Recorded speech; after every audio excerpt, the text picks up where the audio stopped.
नमस्कार दोस्तों, स्वागत करते हैं आपका एक बार फिर से अपने YouTube channel HP GK study में। गाइस कैसे हो आप सब लोग? उम्मीद करता हूँ बेहतर होंगे। तो गाइस आज जो है 20 तारीख हो चुकी है, लगभग जो है 4 दिन बाद आपके एग्ज़ाम स्टार्ट हो जाएंगे। तो जितने भी हो सके मॉक टेस्ट के रूप में जो हर वीडियो को देखिएगा और कितने क्वेश्चन आपके बन रहे हैं और किस पोर्शन में आपकी जो है तैयारी करने को बची है, तो उसमें आप अभी से थोड़ा सा ध्यान दे सकते हैं। तो आइए वीडियो स्टार्ट करते हैं। तो मॉक टेस्ट के रूप में लिए इस वीडियो को जो है देखिएगा और अपने क्वेश्चन जो कितने सही किए वो कमेंट सेक्शन में जो बताइएगा, ठीक है। तो आइए फर्स्ट क्वेश्चन हम डिस्कस करते हैं। तो फर्स्ट क्वेश्चन है, cotton for textile was first cultivated in, यानी कपड़े के लिए कपास सबसे पहले कहाँ उगाया गया था? मिस्र में उगाया गया था, मेसोपोटामिया में, चीन में या भारत में? राइट आंसर इसका आपके पास यहाँ पे ऑप्शन नंबर डी हो जाएगा, यानी कि जो यहाँ पे कहाँ पे उगाया गया था? भारत में। और कपड़े के लिए कपास सर्वप्रथम जो भारतीय उपमहाद्वीप में 3000 ईस्वी पूर्व सिंधु घाटी सभ्यता में उगाया गया था। वर्तमान में पाकिस्तान के बलूचिस्तान प्रांत में और स्थल मेरगढ़ में कपास के प्रमाण मिले हैं, जबकि सूती कपड़े के प्रमाण जो मोहनजोदड़ो से प्राप्त हुए हैं। तो ये एक्स्ट्रा इन्फॉर्मेशन आपके लिए दी गई है, जिससे कभी कहीं से भी क्वेश्चन आपके एग्जाम में पूछा जा सकता है। तो एक्स्ट्रा इन्फॉर्मेशन होगी तो आप वहाँ पे जो है एलिमिनेशन मेथड का तो प्रयोग कर सकते हैं। क्वेश्चन नंबर 2 है, main occupation of people of Indus Valley civilisation वास्तु, यानी कि सिंधु सभ्यता के लोगों का मुख्य व्यवसाय था? एग्रीकल्चर था, लिव स्टॉक रेजिंग था, या हंटिंग था, या कमर्स था? तो जल्दी से बताएं। तो इसका राइट आंसर हमारे पास हो जाएगा ऑप्शन नंबर ए, यानी कि इसका सही आंसर हो जाएगा एग्रीकल्चर, ठीक है। तो सिंधु घाटी सभ्यता जो है सिंधु नदी के एक क्षेत्र में बसी एक नगरीय सभ्यता है, क्योंकि यहाँ पे जो व्यवसाय जो है कृषि का मुख्य व्यवसाय था। और क्योंकि ये भूमि अत्यंत ही उपजाऊ थी और यहाँ पे वर्षा ज़्यादा होती थी, तो यहाँ पे जो है कौन सी की फसलें उगाई जाती थी? गेहूँ, जौ, मटर, सरसों आदि सहायता मिलती थी। और मोहनजोदड़ो में ही प्राप्त जो विशाल महागार है और लोवल में जो है चावल के अवशेष प्राप्त हुए हैं, तथा कालीबंगा में जूते हुए खेतों के प्रमाण मिले हुए हैं, ठीक है। और जो सर्वप्रथम कपास उत्पन्न करने का श्रेय जो है सिंधु सभ्यता के लोगों को जाता है। क्वेश्चन नंबर 3 हमारे पास है, हड़प्पा नगर धौलावीरा जिसे यूनेस्को विश्व धरोहर में शामिल किया गया, कहाँ पे स्थित है? गुजरात में, राजस्थान में, मध्य प्रदेश में, उत्तर प्रदेश में? तो आई होप आपने आंसर लगा लिया होगा इसका।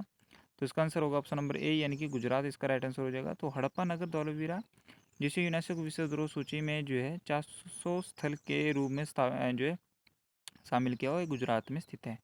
और इसकी खोज जो है किसने की थी? तो जेपी जोशी ने की थी 1967 से लेकर 68 में। और जो है इस नगर को तीन भागों किलो में बांटा गया, मध्य नगर एवं निचला नगर। और ये भारत में स्थित सिंधु सभ्यता का दूसरा सबसे बड़ा नगर है। क्वेश्चन नंबर नेक्स्ट हमारे पास जो है यहाँ पे क्वेश्चन नंबर 4, निम्नलिखित में से कौन सा प्राचीन नगर बांधों की एक निर्माण श्रृंखला तथा सुयोजित जलाशयों में जल पहुँचाने की पद्धति द्वारा अपने जल संचयन की सुपरिष्कृत प्रणाली एवं प्रबंधन के लिए सुविख्यात है? तो धौलावीरा, कालीबंगा, राखीगढ़ी या रोपड़? तो ऑप्शन नंबर इसका सही आंसर हो जाएगा धौलावीरा।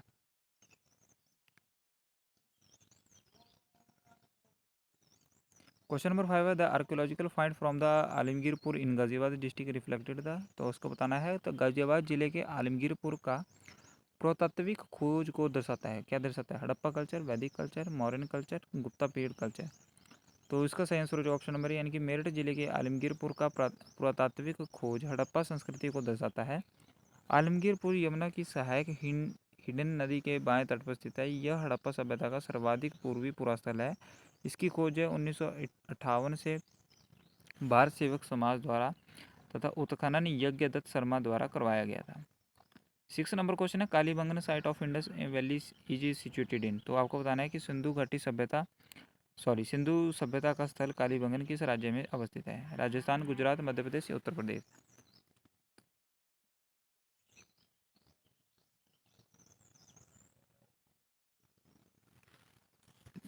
गाइस इसका आंसर यहाँ पे जो है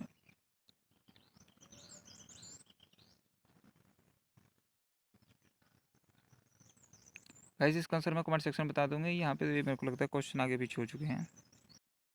सॉरी गाइस, थोड़ा सा यहाँ पे पीडीएफ का जो है साइज़ आगे पीछे हो गए थे क्वेश्चन, तो वो अभी जो है यहाँ पे सही कर दिए। तो आज देखते हैं, which famous Sufi Sant is known as the चिराग दिल्ली, तो किसने बताया चिराग दिल्ली के रूप में किसे जाना जाता है सूफी संत को? बख्तियार काकी को, निज़ामुद्दीन औलिया को, शेख नसरुद्दीन मोहम्मद को, या अमीर खुसरो? तो इसका ऑप्शन बस ये हो जाएगा, प्रसिद्ध सूफी संत नसरुद्दीन मोहम्मद को चिराग सेकंड दिल्ली के रूप में जाना जाता है। ये निज़ामुद्दीन औलिया के शिष्य थे और नसरुद्दीन मोहम्मद चिश्ती संप्रदाय के संत थे। इनका जन्म जो है 1274 में अयोध्या में हुआ था, अयोध्या उत्तर प्रदेश में हुआ था, और 1356 में इनकी मृत्यु हो गई थी। ठीक है। 8 नंबर क्वेश्चन है, where is the dargah of Sheikh Nizamuddin Auliya. तो शेख निज़ामुद्दीन औलिया की दरगाह कहाँ है? आगरा, अजमेर, दिल्ली, जयपुर। सी इसका राइट आंसर हो जाएगा, दिल्ली इसका सही आंसर है, दिल्ली में स्थित है। और ये निज़ामुद्दीन औलिया चिश्ती घराने के चौथे संत थे। इन्होंने दिल्ली के 7 सुल्तानों का शासन देखा था। ठीक है। 9 नंबर क्वेश्चन है, who is considered as the fountainhead of the bhakti movement in Maharashtra. यानी कि महाराष्ट्र में भक्ति आंदोलन का प्रेरणा किसे माना जाता है? रामदास को, ज्ञानेश्वर को, एकनाथ को या तुकाराम को। तो इसका right answer option number B हो जाएगा, ज्ञानेश्वर को जो महाराष्ट्र में भक्ति आंदोलन का प्रेरणा माना जाता है। वारकरी संप्रदाय एक पूर्ण भक्ति संप्रदाय है जो शंकराचार्य के अद्वैतवाद में विश्वास करता है। ज्ञानेश्वर और ध्यानेश्वर को वारकरी संप्रदाय का संस्थापक जो है माना जाता है। वारकरी परंपरा का विकास दक्षिणी महाराष्ट्र के पंढरपुर के आसपास अधिक हुआ था। वारकरी से जुड़े भक्ति आंदोलन के प्रमुख संतों में ज्ञानेश्वर, नामदेव, तुकाराम, चोखामोला, गाडगे महाराज शामिल थे। वारकरी संप्रदाय वैष्णव संप्रदाय की एक शाखा है। क्वेश्चन नंबर 10 है हमारे पास जो है, एक भक्ति संत रहस्यवादी कवयित्री मीराबाई रिक्त स्थान की पूर्ति सही विकल्प जो है चुनकर करना है, आपको बताना है। तो इसमें क्या आएगा? गुजरात की एक पुजारी की बेटी थी, या फिर डैश का जन्म का राजपूत शाही परिवार में हुआ था और उनका विवाह एक राजपूत राजा से हुआ, या फिर एक महान राजपूत स्त्री थी जिनका विवाह कभी नहीं हुआ, या एक गुजराती राजपूत परिवार से थी और उनका विवाह जो एक सामान्य जन से हुआ था। तो ऑप्शन नंबर 20 का राइट आंसर हो जाएगा, born in Rajput royal family and married to Rajput prince. ठीक है। नेक्स्ट क्वेश्चन है, who was the first Indian native ruler to accept the system of subsidiary alliance. यानी कि वह प्रथम शासक कौन था जिन्होंने पहली बार जो सहायक संधि को प्रस्ताव स्वीकार किया? तो ग्वालियर की संधि है, हैदराबाद के निज़ाम, पंजाब के दिलीप सिंह, बड़ौदा के गायकवाड़। ऑप्शन नंबर 20 का सही आंसर हो जाएगा, हैदराबाद के निज़ाम। सहायक संधि एक प्रकार की मैत्री संधि थी। ये 1798 से 1805 के दौरान लॉर्ड वेल्जली ने देशी राज्यों के साथ संबंध बनाने के लिए प्रयोग किया।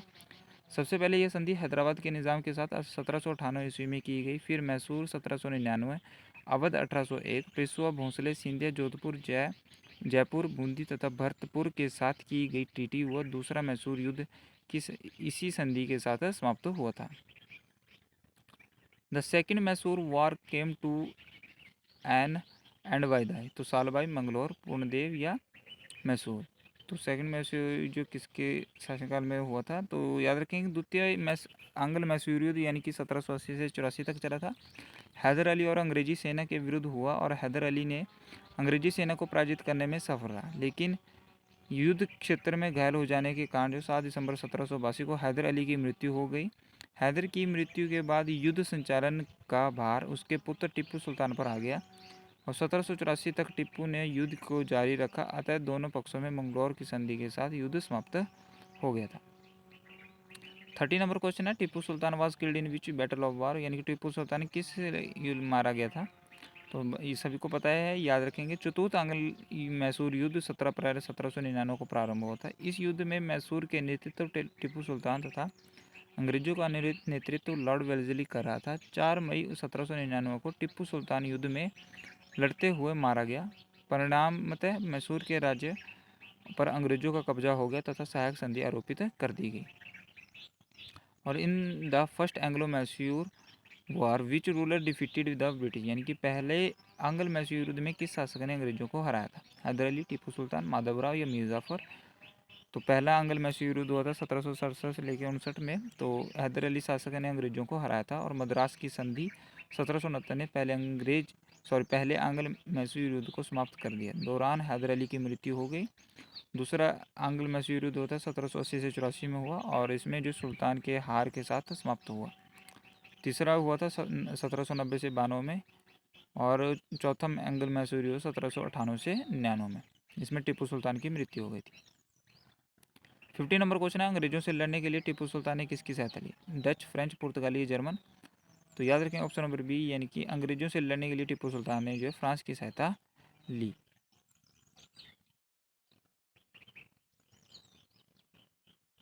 वो फ्रांस के जैकोबियन क्लब के सदस्य थे, ये भी इंपॉर्टेंट क्वेश्चन बन सकता है। 16 नंबर क्वेश्चन है, who was the founder of the kingdom of Mysore, यानी कि मैसूर साम्राज्य के संस्थापक कौन थे? नादिर शाह, अहमद शाह अब्दाली, हैदर अली या टीपू सुल्तान? तो ऑप्शन नंबर सी इसका सही आंसर हो जाएगा हैदर अली। ठीक है, नेक्स्ट क्वेश्चन है हमारे पास question number 17, who was the father of Tipu Sultan, Tipu Sultan के पिता कौन थे? तो याद रखेंगे इसका सही आंसर ऑप्शन नंबर ए हो जाएगा। बाकी क्वेश्चन जो एक्सप्लेनेशन आपको पीडीएफ के तौर पे मिल जाएगी, नहीं तो वीडियो लंबी हो जाएगी। हैदर अली इसका राइट आंसर हो जाएगा।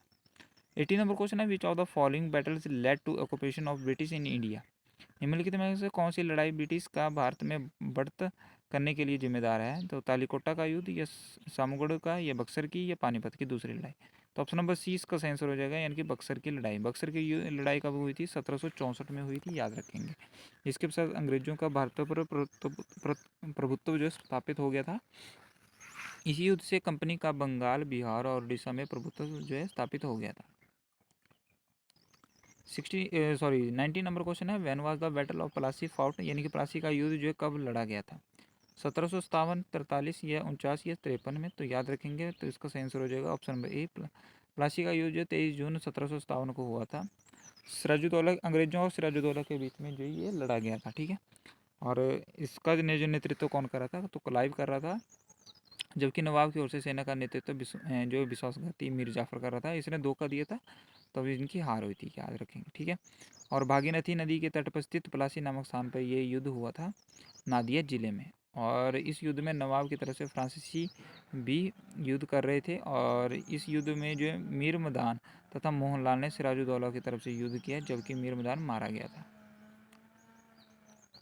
20 नंबर क्वेश्चन है, when and where the treaty between Ranjit Singh and the British was sign, Ranjit Singh और अंग्रेजों के बीच संधि कब और कहाँ हुई थी? दिल्ली दिल्ली में अप्रैल 1810, अमृतसर में अप्रैल 1809, या कश्मीर में मई 1808, या आगरा मई 1807? इसका right answer option number B हो जाएगा, यानी कि अमृतसर अप्रैल 1809 में। रणजीत सिंह और अंग्रेजों के बीच अमृतसर की संधि जो है कहा जाता है। अमृतसर संधि जो है 25 अप्रैल 1809 को 25 अप्रैल 1809 को हुई थी, और जो किसके गवर्नर थे उस टाइम, जो है लाई मिस्टिका का। इस संधि के दौरान सतलज पार की पंजाब रियासतें अंग्रेजों के संरक्षण में आ गई, और सतलज के पश्चिम में पंजाब राज्य का शासक रणजीत सिंह को मान लिया गया था। 21 नंबर क्वेश्चन है, भारत के विभाजन के समय जो निम्नलिखित में ब्रिटिश भारत का कौन सा प्रांत एकवद्ध और स्वाधीन होने की एक योजना लेकर आया? पंजाब, बंगाल, बिहार या असम? तो ऑप्शन नंबर इसका सही हो जाएगा पंजाब। भारत के विभाजन के समय जो पंजाब प्रांत एकजुट और स्वतंत्र अस्तित्व की योजना को लेकर आ गया था, जबकि भारत की स्वतंत्रता से पहले असम, बंगाल, बिहार भारत का हिस्सा बन गए थे। 22 नंबर क्वेश्चन हमारे पास जो है, which among the following acts introduced provisional autonomy, यानी कि जो कौन सा एक्ट है, जो है अधिनियम ने जो प्रांतीय स्वायत्तता को प्रस्ताव दिया था?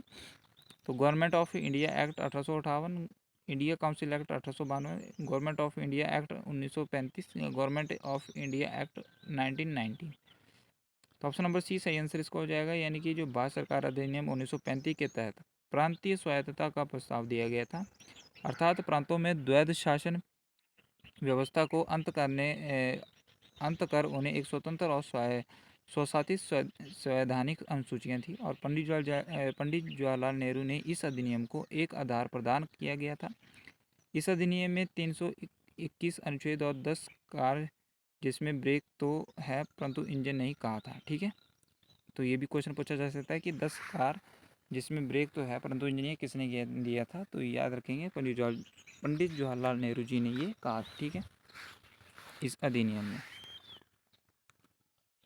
23 नंबर क्वेश्चन है, भारत के संविधान के गठन के लिए चुनाव किसकी सिफारिशों के अनुसार किए गए थे? साइमन आयोग का प्रस्ताव, क्रिस्प प्रपोजल, या माउंटबेटन प्लान, या कैबिनेट मिशन प्लान?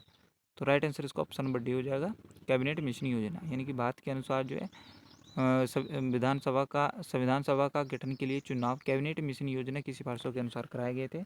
भारत में संवैधानिक तंत्र की स्थापना के लिए वर्ष 1946 में कैबिनेट मिशन भारत आया था, जिसके सदस्यों में स्टैफोर्ड क्रिप्स, लॉर्ड पैंथिकलॉरस तथा एलवी अलेक्जेंडर शामिल थे। तो ये क्वेश्चन पूछा जा सकता है आपसे।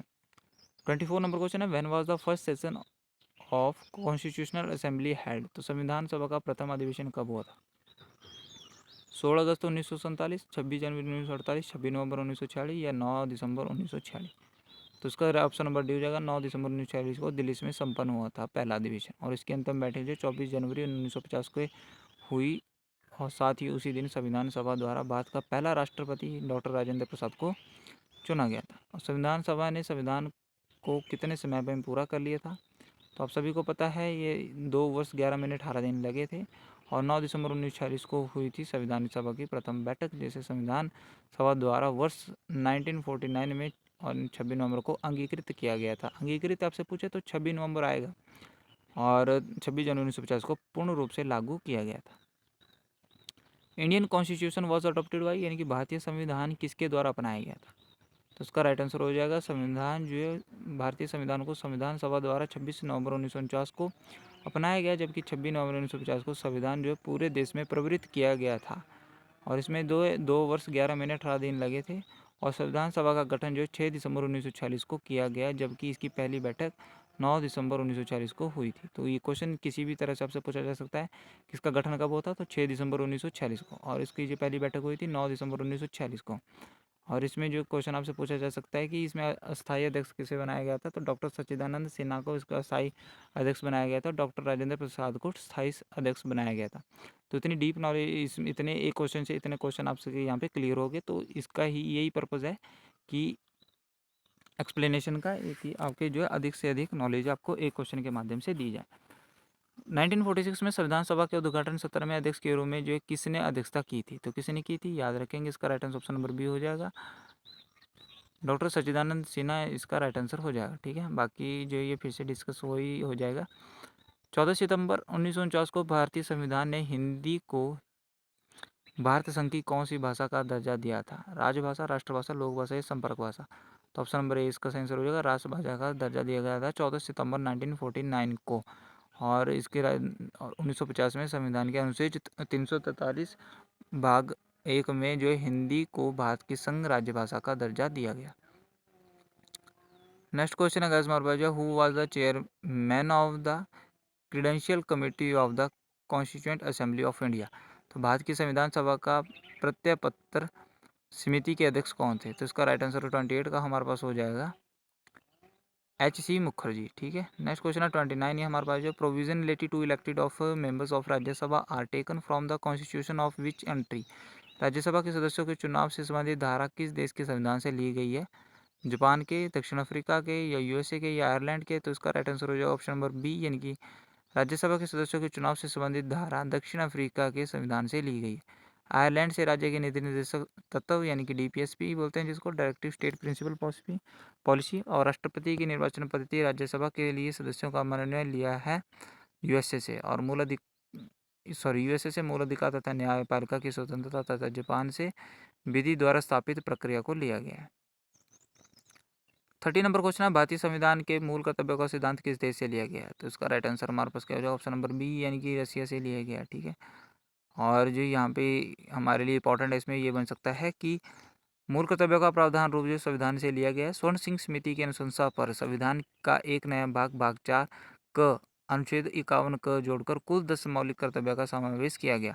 स्वर्ण सिंह समिति ने संविधान के कुल 8 मूल कर्तव्यों को जोड़ने का सुझाव दिया था। वर्तमान में भारतीय संविधान में 11 मौलिक कर्तव्य हैं। भारतीय संविधान में आपातकालीन व्यवस्था का सिद्धांत जिस देश से लिया गया है वह क्या है? यानी कि इमरजेंसी किस देश से लिया गई है? Australia, Japan, Germany, Canada? तो ऑप्शन नंबर सी सही आंसर हो जाएगा, जर्मनी से ली गई है। और यहाँ पे जो है आपातकालीन व्यवस्था का प्रावधान भाग जो है 18 में दिया गया है, और अनुच्छेद 352 से 360 तक शामिल है। ठीक है, 3 प्रकार के आपातकालीन का प्रावधान होता है।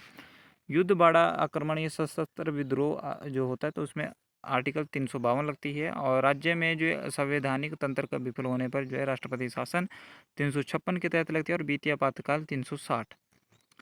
32 नंबर क्वेश्चन है, in Indian constitution the concurrent list has been taken from which country? संपत्ति सूची का प्रावधान जो है किस देश से ग्रहण किया गया है? तो आपका ऑप्शन नंबर डी से किया गया है, याद रखेंगे, डी यानी कि ऑस्ट्रेलिया से लिया गया। 301 से 307 के भीतर के बीच जो व्यापार और वाणिज्य की स्वतंत्रता इसमें दी गई है। ठीक है, और यहाँ पे विच of the following was the biggest source for the constitution of India, यानी कि आपको बताना है कि कौन सा भारतीय संविधान के लिए सबसे बड़ा स्रोत रहा है। जो ये द गवर्नमेंट इंडिया एक्ट 1999, या गवर्नमेंट इंडिया एक्ट जो 1935, या इंडियन इंडिपेंडेंस एक्ट 1947, या फिर the government of India act 1953। तो इसका राइट आंसर हो जाएगा यानी कि ऑप्शन नंबर बी, 1935 का एक्ट जो है सबसे बड़ा दिया गया था। यह 321 अनुच्छेद तथा 10 अनुसूचियों के शासन अधिनियम 1935 की विशेषताएं संघीय विधानमंडल एवं 7 ब्रिटिश सरकार द्वारा पारित सबसे लंबा अधिनियम था। भारत प्रांतीय स्वतंत्रता थी। क्वेश्चन नंबर 34 है the liberty equity and fraternity enshrined in preamble of constitution of India is inspired by which revolution, यानी कि भारतीय संविधान के आमुख में प्रतिष्ठित स्वतंत्रता, समानता एवं बंधुता किस क्रांति द्वारा अनुप्रेरित है? रशियन, फ्रांसीसी, आयरिश या अमेरिकी? ऑप्शन नंबर बी सही आंसर इसका हो जाएगा, तो फ्रांसीसी। ठीक है। 35 नंबर क्वेश्चन है main mineral constitution of crust on the continental masses are, यानी कि महाद्वीपीय खंडों की परेटी में मुख्य खनिज अवयव कौन से हैं? तो उसका सही आंसर क्या होगा 35 का? सिलिका और लेह, मैग्नीशियम और निकिल, या लौह और निकिल, या सिलिका और एल्यूमिनियम? तो उसका सही आंसर हो जाएगा यानी कि जो महाद्वीपीय खंड है 32 किलोमीटर की परेटी में मुख्य खनिज सिलिका और एल्यूमिनियम पाए जाते हैं, इसलिए इसे सियार कहते हैं। जबकि महासागर की मुख्यतः सिलिका और मैग्नीशियम की बनी होती हैं, इसलिए इसे सीमा कहते हैं, जिसे सिलिका तथा मैग्नीशियम होता है। ठीक है। 36 number question the earth core mainly consist of, यानी कि पृथ्वी की कोर में मुख्य रूप से होते हैं, क्या होता है? निकिल, फेरस, सिलिका और मैग्नीशियम, सिलिका और एल्यूमिनियम, एल्यूमिनियम और मैग्नीशियम? तो ऑप्शन नंबर इसका राइट आंसर हो जाएगा निकिल और फेरस। ठीक है। कोकस प्लेट लाइज बिटवीन, यानी कि कोकस प्लेट जो किसके बीच स्थित है? तो 37 का राइट आंसर हमारे पास ऑप्शन नंबर ए हो जाएगा इसका राइट आंसर, यानी कि जो सेंट्रल अमेरिका और पैसिफिक प्लेट।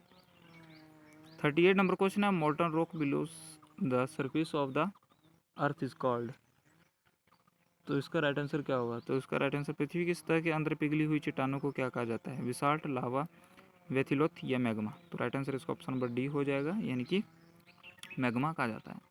39 नंबर क्वेश्चन है स्थलमंडल किसे किसे संदर्भित करता है? 39 का राइट आंसर हमारे पास ऑप्शन नंबर बी हो जाएगा, यहाँ पे जो पृथ्वी की पपड़ी है। 40 नंबर क्वेश्चन है हमारे पास निम्नलिखित में कौन सा एक माइनर प्लेट नहीं है? तो कोकस प्लेट, नाजका प्लेट, या कैरिबियन प्लेट, या अंटार्कटिका प्लेट?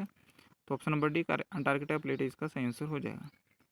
42 नंबर क्वेश्चन है पृथ्वी की पपड़ी में सबसे अधिक मात्रा में कौन सी धातु है? कैल्शियम, एल्यूमिनियम, लोहा या मैग्नीशियम? ऑप्शन नंबर बी इसका सही आंसर हो जाएगा एल्यूमिनियम। ठीक है। 8.1% पाया जाता है, तो इसके बाद लोहा जो 5% पाया जाता है। ठीक है, याद रखेंगे। और पृथ्वी की पपड़ी सबसे अधिक मात्रा में ऑक्सीजन, फिर सिलिकॉन, इसके बाद एल्यूमिनियम तत्व पाए जाते हैं। ऑक्सीजन और सिलिकॉन जो है अधातु हैं। तथा बाउंड्री बिटवीन अर्थ एंड क्रेस्टूमेंटलीज, तो बीच की सीमा पृथ्वी की पपड़ी की और आवरण की है, तो किसकी है? मोहर डिस्कन्टिन्यूटी, या लेमन डिस्कन्टिन्यूटी, या कॉनकॉर्ड, या गुटेनबर्ग? तो इसका ऑप्शन नंबर ए सही आंसर हो जाएगा मोह, क्योंकि ये भूकंपीय तरंगे वेग प्रवर्तित करती है और मोह के नाम से जाना जाता है। ठीक है। 44 नंबर क्वेश्चन है इंटरनेशनल डेट लाइन रफली follow north south line in on earth head, यानी कि अंतर्राष्ट्रीय तिथि रेखा में पृथ्वी की उत्तर दक्षिण दिशा का अनुमान करती है, तो कौन करता है? तो ऑप्शन नंबर डी इसका सही आंसर हो जाएगा। 180 डिग्री लॉन्गिट्यूड और 180 डिग्री दिशांतर। ठीक है।